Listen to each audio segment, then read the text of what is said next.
لوگ کہتے ہیں محرم میں ہم نکاح کیوں کریں بھائی, فرض واجب تو نہیں ہے نا, چلو حرام نہیں ہے لیکن فرض بھی تو نہیں ہے نا.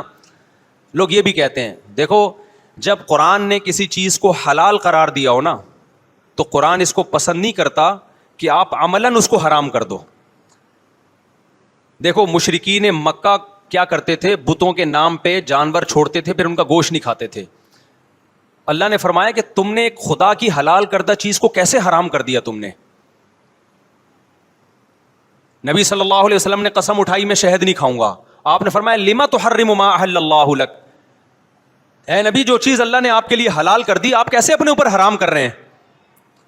اس سے پتہ چلتا ہے کہ اگر آپ محرم میں نکاح کرنا چاہتے ہیں لیکن آپ یہ سوچ کے ڈیلے کر دیتے ہیں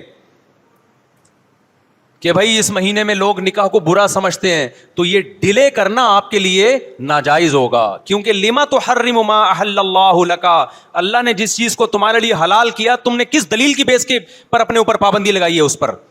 ایک تو ہے نا کسی کو شادی کا خیال ہی سفر میں آ رہا ہے, ربیع الاول میں آ رہا ہے, وہ تو ایک الگ بات ہے, لیکن اس کا نکاح محرم میں ہونا تھا, صرف محرم کی وجہ سے وہ ڈیلے کر رہا ہے کہ جی میں ربیع الاول میں لے کے جاؤں گا. یہ ڈیلے کرنا قرآن و سنت پہ زیادتی ہے یا نہیں ہے؟ یہ اللہ کے حلال کو عملاً حرام کرنا ہے یا نہیں ہے؟ نہیں ہے بات سمجھ میں.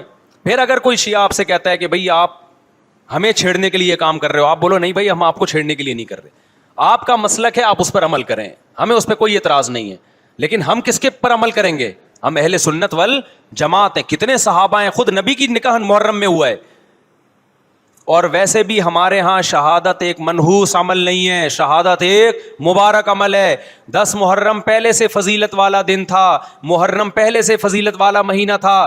حسین ابن علی کی شہادت سے اس مہینے کے تقدس کو 4 چاند لگ گئے ہیں اور مقدس ہو گیا یہ مہینہ. یہ کیسی بات ہے جو شہادت کا دن ہو ہم اس کو منحوس قرار دے دیں؟ بھائی ہمارا یہ جگرا نہیں ہے. سمجھتے ہو کہ نہیں سمجھتے ہو؟ تو اس لیے محرم میں اگر کسی نے نکاح کرنا ہے اس کو ڈیلے مت کرو میرے بھائی. لوگ کہتے ہیں فرض تو نہیں ہے نا, آپ اگر اس کے نحوست منحوس ہونے کی وجہ سے ڈیلے کر رہے ہو تو پھر آپ پہ فرض ہوگا کرنا. کیوں؟ اس آیت کی روشنی میں لما تحرم ما احل اللہ لک, اے نبی جس چیز کو اللہ نے حلال قرار دیا آپ کس دلیل کی بیس پہ اس کو اپنے اوپر حرام کرتے ہیں؟ سمجھتے ہو کہ نہیں سمجھتے؟